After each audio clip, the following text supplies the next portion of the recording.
My phone addiction is getting out of hand. I can't seem to stop scrolling, constantly comparing myself, and I always need to have something playing in the background. I've been feeling so restless and overstimulated. I look back at my days feeling frustrated about how much time I wasted and all the things I could have done instead. And with summer being here, I want to break this habit and cut out as many distractions as possible. I want to make more space and energy for the things that truly matter, be more present, let my creativity flow, and align with the best version of myself by the end of the year. Hi guys, welcome back to my channel. My name is Rachel. If you're new here, today I want to talk about some of the things I did this past week to help kickstart my plan of ending my social media addiction or phone addiction in general. So first thing first, I decided to take control of my screen time. I did try the one on iPhone and I noticed myself just keep clicking ignore. I downloaded these two apps called Unplug and Jomo, which I set up to block all social media apps and shopping apps from 9 p.m. to 5 p.m. the next day. So the only time I could scroll is from 5 p.m. to 9 p.m. Only that 4 hours window, and I can only use those apps for maximum 1 hour across all the apps. And my goal was to keep my screen time under 2 hours a day.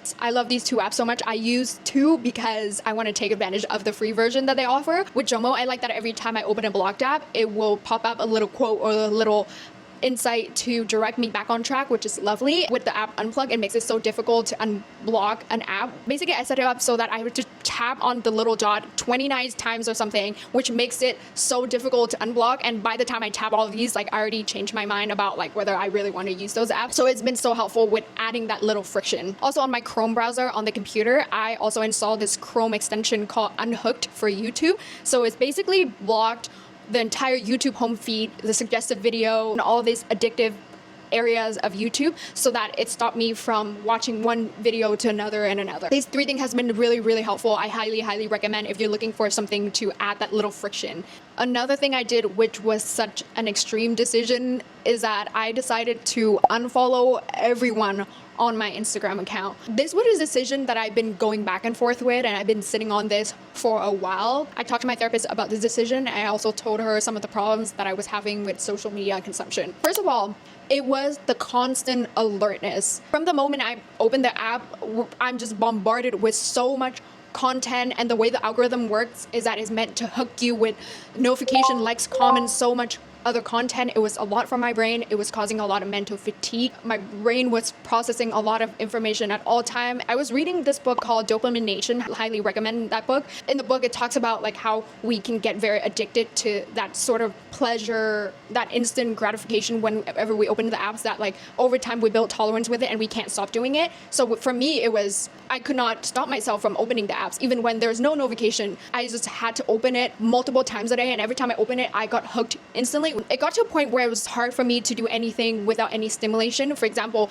if I work from home, I need to play the TV in the background or some sort of music. I can't cook in silence, or I have to eat while constantly watching something, or maybe even when I'm watching my TV, I would need to scroll my phone as well, which is a huge sign that my dopamine level is fucked.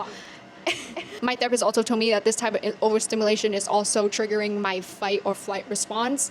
Another problem I have with Instagram was that it was a trigger for my comparison.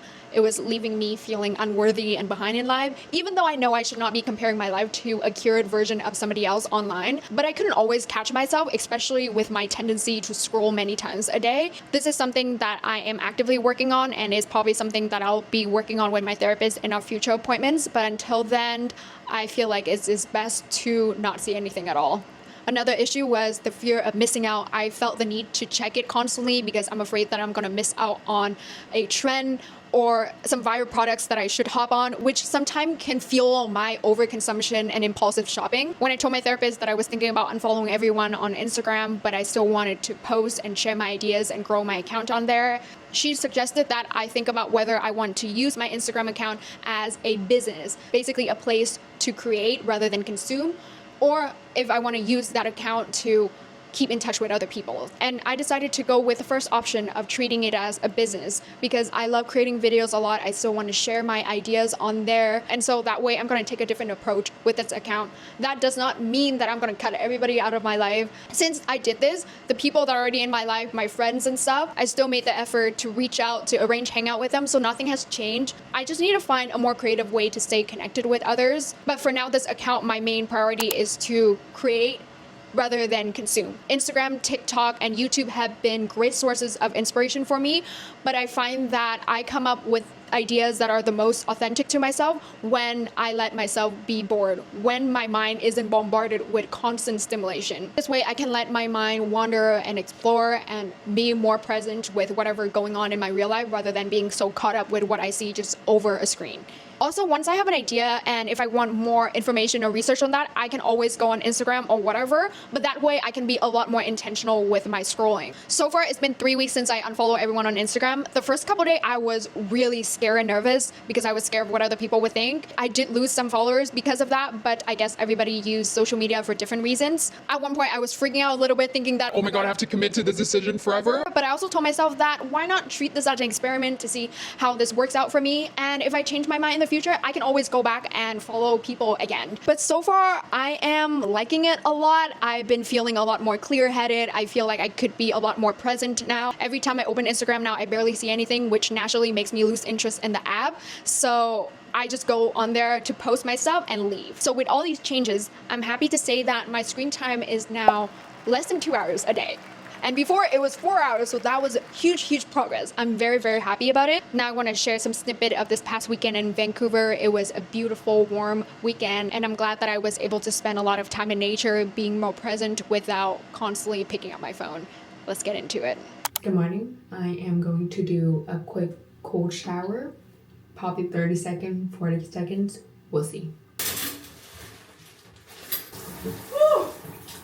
7, 8, 9, 10, 11, 30, 39, 40,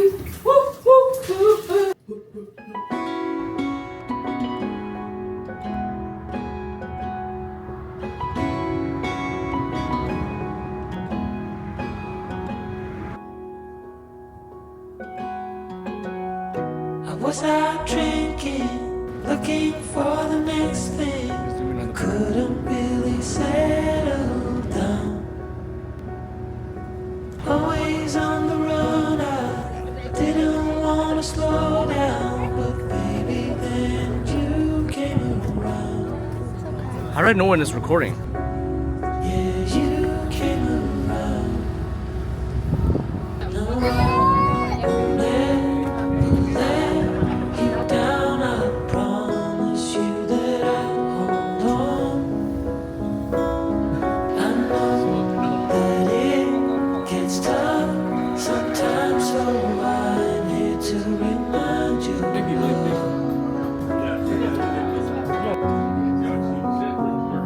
The sun will shine on I didn't even know that was the first time Hey, can you put that shrimp down? Yeah, please dip the bread. This day trip to Bowen Island was a chance to connect with nature, to immerse myself in the present moment. As I stepped away from my phone, I was reminded of the beautiful world that exists outside of our screens. Summer doesn't last forever, and I wanted to savor every bit of it. The blue sky, the lush grass, the smell of the ocean. I'm once again reminded to be where my feet are and to embrace the slow life for a moment, and to find beauty in the joy of paying attention to the person I'm spending time with and truly appreciating the world around us.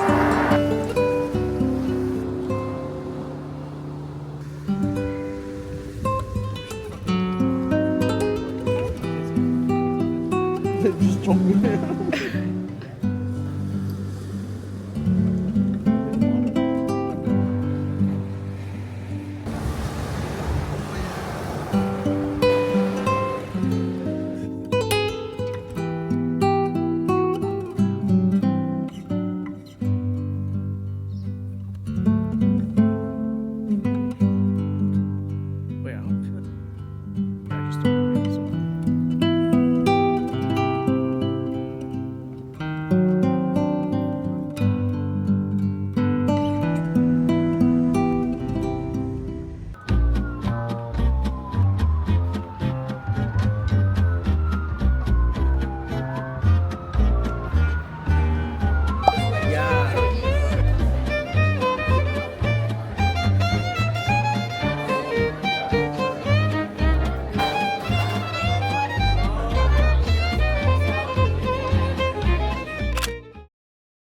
Going to the farmer's market today. I'm gonna throw on this hat.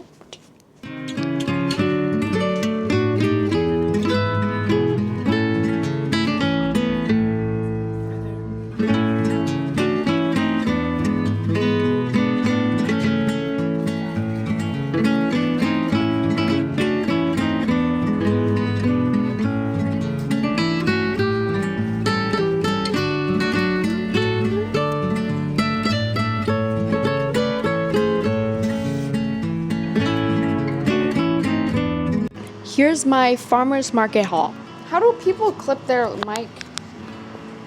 Clip it above your hat. Blueberries and strawberries. 3 beautiful, colorful red bell peppers. Well, not red bell peppers, but bell peppers. A yellow zucchini. Look at this. These are garlic scrapes. And if I Google it, it says garlic scrapes are the tender stem and flower bud of a hardneck garlic plant. Hardneck garlic plant is the kind of garlic that typically grows in Canada and the northeastern of the United States. Scrapes first grow straight out of the garlic bulb, then coil. When harvested, they look like long, curly green beans. I'm an expert. I got some sourdough. These are, oh wow, they smell really good. These are rosemary and roasted garlic sourdough. This brand, Rising Meat, is from Whistler, BC, Canada. Got some salad mix. Dill. Look at this dill. I don't think we can eat this part, but I don't know what to do, and these are the dill. Snapdragon flowers. They're safe for cats, and they are beautiful. Oh, also got this peach ginger shrub. Kind of overpriced. I didn't look at the price. But they have peaches, ginger, apple cider vinegar, and cane sugar. I didn't look at the price, and now I looked at it, it's $15.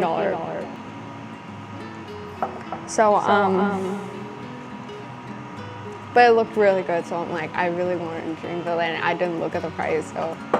No wonder, like, when they're like, it's time to pay, they're like, it'll be $29 for you. And I only got cute little summer vegetables. So this was half of the amount.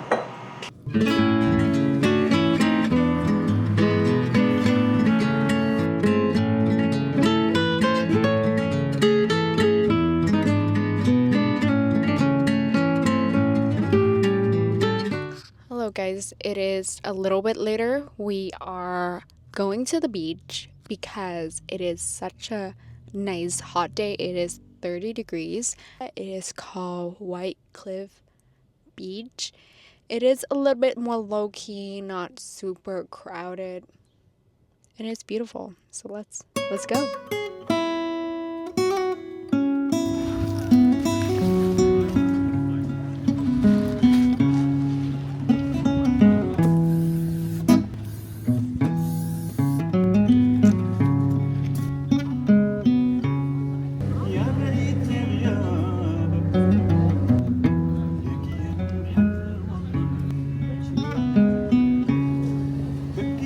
I got a sorbet mango ice cream. Let's try it.